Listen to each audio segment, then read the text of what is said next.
wabarakatuh. Perkenalkan, nama saya Sherly Anggistia, mahasiswa Permata Sakti tahun 2020 dari Universitas Nusantara PGRI Kediri. Pada program Permata Sakti tahun 2020 ini, saya mengikuti perkuliahan e-learning di Universitas Muhammadiyah Makassar. Pada video ini, saya akan menjelaskan tentang aplikasi Learning Management System berupa Gnomio. Gnomio merupakan platform gratis dari LMS Moodle yang dapat digunakan dalam pembelajaran daring oleh dosen dan mahasiswa. Untuk lebih jelasnya, mari kita simak video berikut ini. Hal pertama yang harus dilakukan dalam mengelola website Gnomio adalah registrasi pada website Gnomio. Website Gnomio yaitu www.gnomio.com.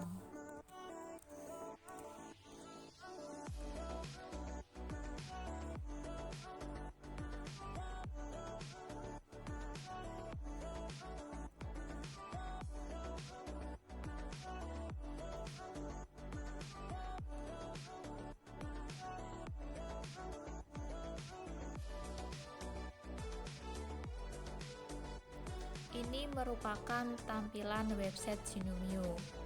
Untuk membuat website baru, maka pada bagian URL isikan nama website yang ingin dibuat. Pada bagian email, isikan email aktif karena username dan password akan dikirimkan melalui email.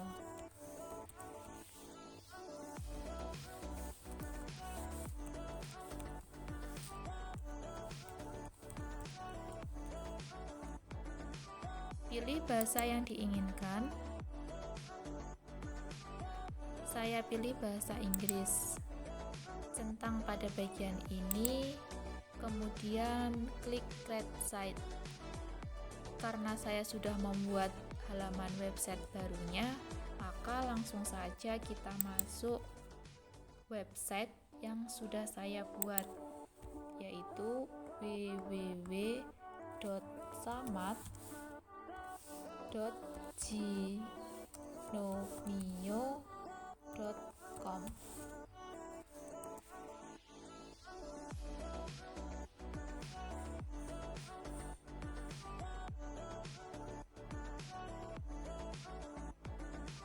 Ini merupakan tampilan website yang sudah saya buat. Untuk mengelola website ini, maka masukkan user dan password sama seperti yang ada di email. Kemudian klik login.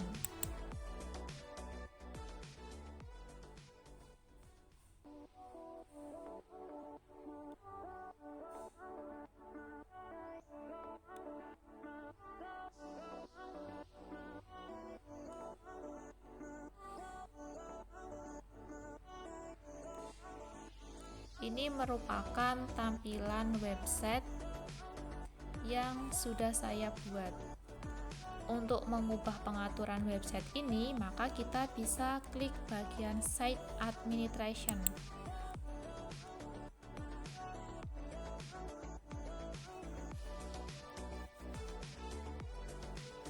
Di sini ada berbagai pengaturan seperti Site Administration, User, Course, Grade, Plugins, Appends, Server, Report, Development. Langsung saja kita masuk ke bagian Course.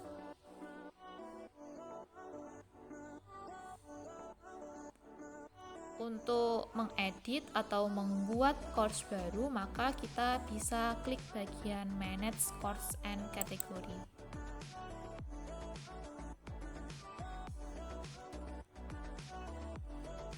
Di sini ada bagian course kategori. Pada bagian course kategori ini bisa diisikan prodi. Contohnya ini prodi pendidikan matematika. Untuk membuat kategori baru, maka kita bisa klik bagian Create New Category.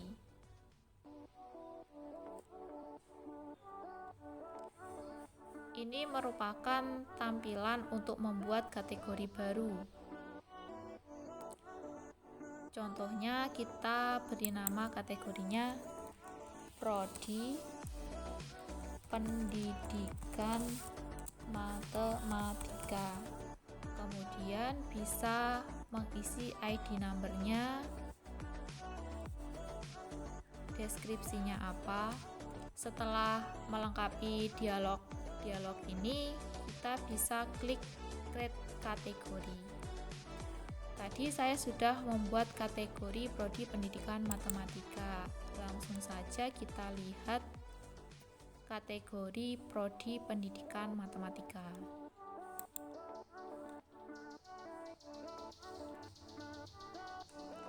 Pada kategori Prodi Pendidikan Matematika ini ada satu course, yaitu Geometri Analitik Bidang.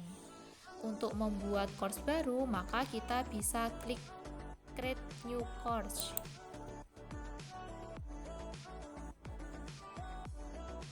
Ini merupakan tampilan untuk membuat course baru. Kita bisa isikan namanya, misal Geometri Analitik Bidang. Kemudian bisa mengisikan nama singkatnya.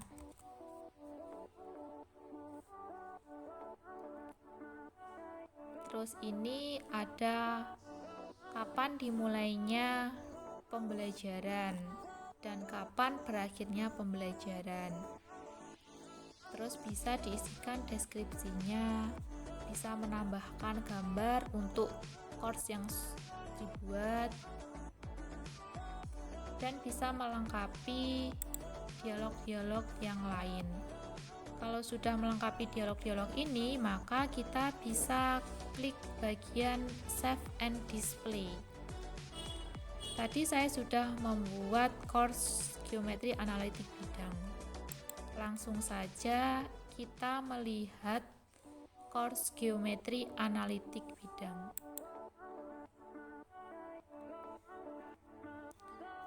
Ini merupakan deskripsi dari course Geometri Analitik Bidang. Pada course Geometri Analitik Bidang ini ada 16 pertemuan. Tampilan ini sesuai dengan yang diisikan saat kita membuat course baru tadi. Kita bisa klik edit untuk mengedit tampilan course-nya. Jadi deskripsi yang sudah dibuat waktu pembuatan awal tadi bisa dirubah. Kalau sudah dirubah, perubahannya bisa disimpan dengan klik bagian Save and Display.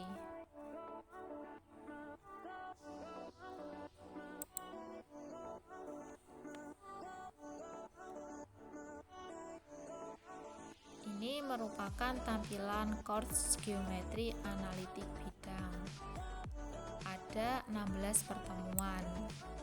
Untuk mengelola aktivitas pada course Geometri Analitik Bidang, kita bisa klik bagian di paling kanan, yaitu Turn Editing On. Nah, ini ada muncul gambar seperti pensil, jadi kita bisa mengeditnya. Ada beberapa aktivitas pada course Geometri Analitik Bidang ini, seperti ada file Word, PowerPoint, video, terus ini ada forum, ada feedback, ada kuis,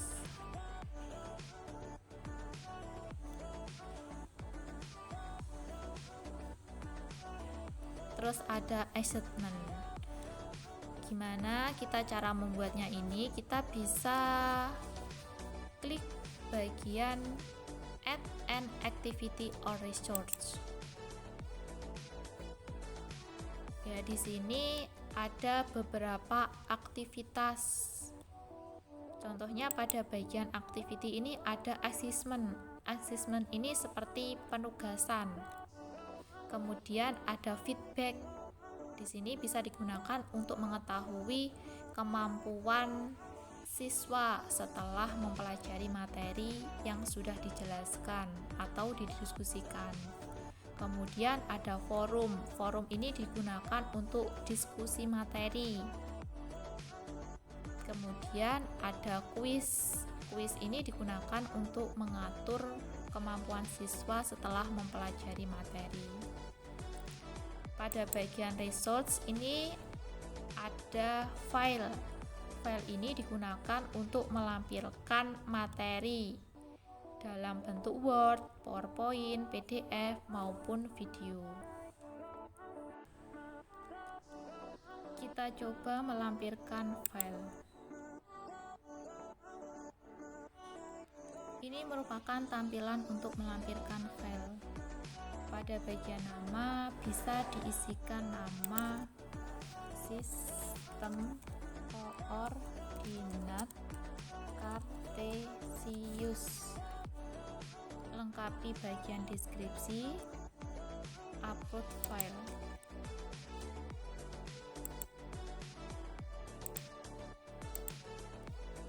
Klik bagian upload this file. Jika upload sudah selesai, klik save and display.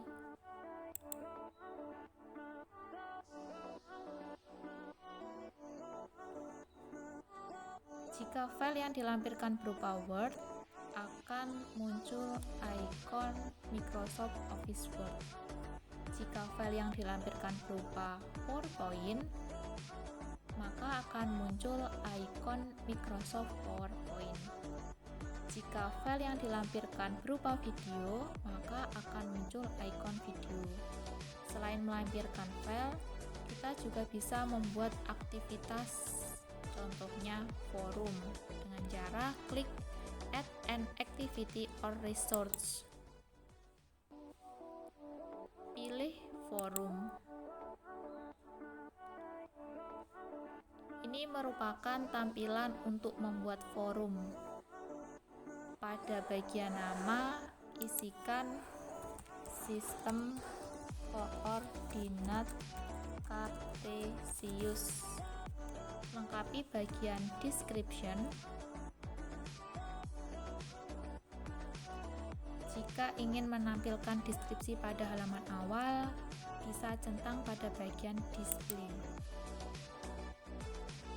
Availability merupakan waktu dimulai dan diakhiri forum.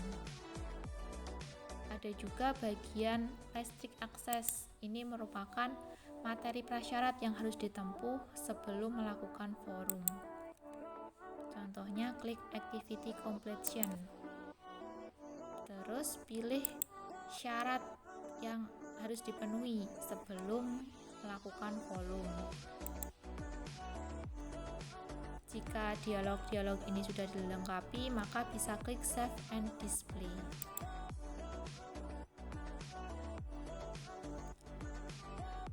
Ini merupakan tampilan forum. Ada restricted, materi prasyarat yang harus ditempuh sebelum melakukan forum, yaitu ada materi, PPT, video pembelajaran. Kita juga bisa membuat aktivitas feedback dengan cara klik Add an activity or resource.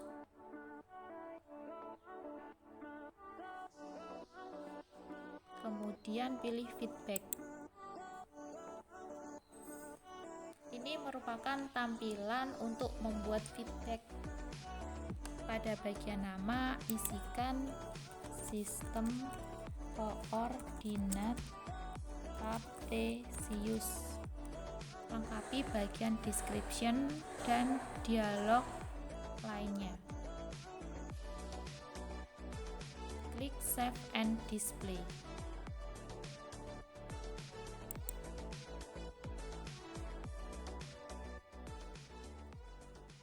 Ini merupakan tampilan feedback. Kita juga bisa membuat kuis dengan cara klik Add an activity or resource. Pilih kuis. Ini merupakan tampilan untuk membuat kuis. Pada bagian nama, isikan kuis persamaan lingkaran. Lengkapi deskripsi dan dialog lainnya.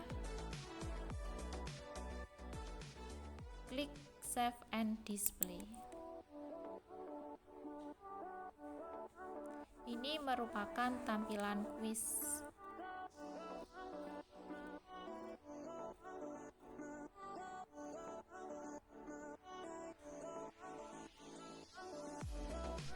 Kita juga bisa membuat penugasan dengan cara klik Add an Activity or Resource, pilih Assessment. Ini merupakan tampilan untuk membuat assessment. Pada bagian nama, isikan tugas persamaan garis singgung hiperbola. Lengkapi bagian deskripsi, upload file, waktu dimulai dan diakhiri penugasan. Untuk jawabannya bisa berupa online text atau file submission. Jika ada pilihan melampirkan file, kita bisa melengkapi bagian maksimum upload berapa file, misal 5. Terus ukurannya misal set upload limit. Terus kita pilih jenis file yang bisa dilampirkan, misalnya dokumen file dan image file. Kemudian klik Save Change. Lengkapi dialog-dialog yang lain, kemudian klik Save and Display.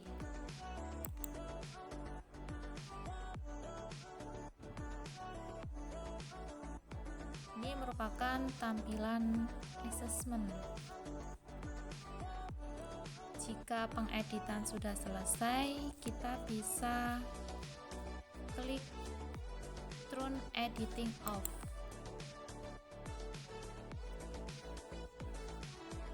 Ini tampilan yang sudah diedit.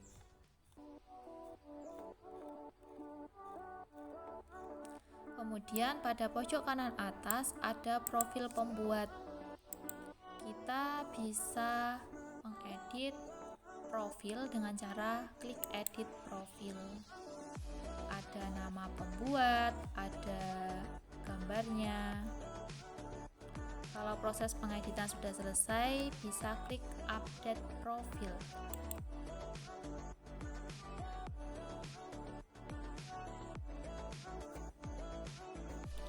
Setelah mengelola course, kita bisa mengolah partisipan dengan cara klik Set Home. Pilih course yang sudah dibuat.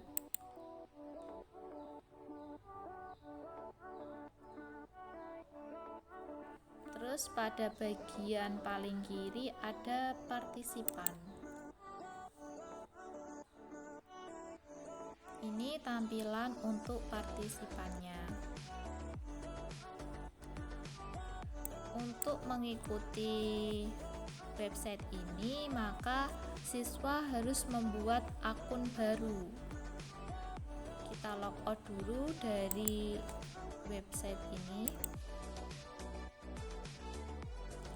Tadi kita setelah masuk ke halaman websitenya, kita isikan username dan password, kemudian klik login. Tapi kalau siswa yang belum mempunyai akun, maka bisa klik create new akun. Kemudian lengkapi dialog ini seperti emailnya harus aktif karena nanti kita harus melakukan aktivasi. Terus namanya siapa, kemudian centang bagian I'm not a robot, kemudian klik create menu akun. kalau sudah membuat akun baru, maka nanti ada pemberitahuan di email dan kita lakukan aktivasi. Kemudian kita bisa membuka halaman webnya. Tetapi kita tidak bisa melakukan aktivitas apapun sebelum pengelola mengizinkan kita untuk mengikuti course tersebut.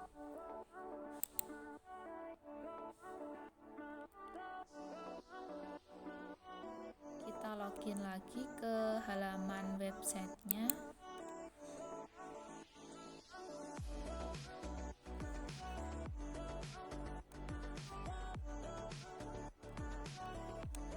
Kita klik bagian site home.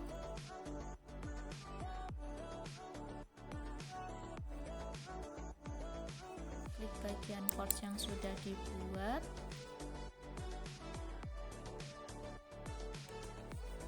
Klik bagian partisipan. Terus kita tambahkan siswa-siswa yang belum masuk di daftar ini dengan cara klik enroll users. Kita cari nama siswanya. Kemudian pilih sebagai teacher atau student. Kemudian klik enroll use. Jadi nanti kalau sudah diizinkan akan masuk ke daftar seperti ini.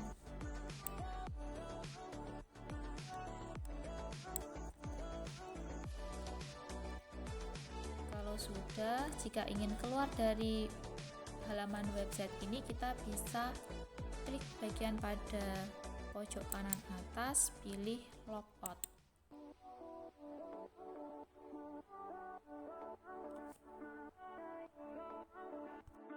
Sekian pembahasan tentang aplikasi Learning Management System berupa Gnomio. Mohon maaf apabila ada salah kata. Terima kasih. Wassalamualaikum warahmatullahi wabarakatuh.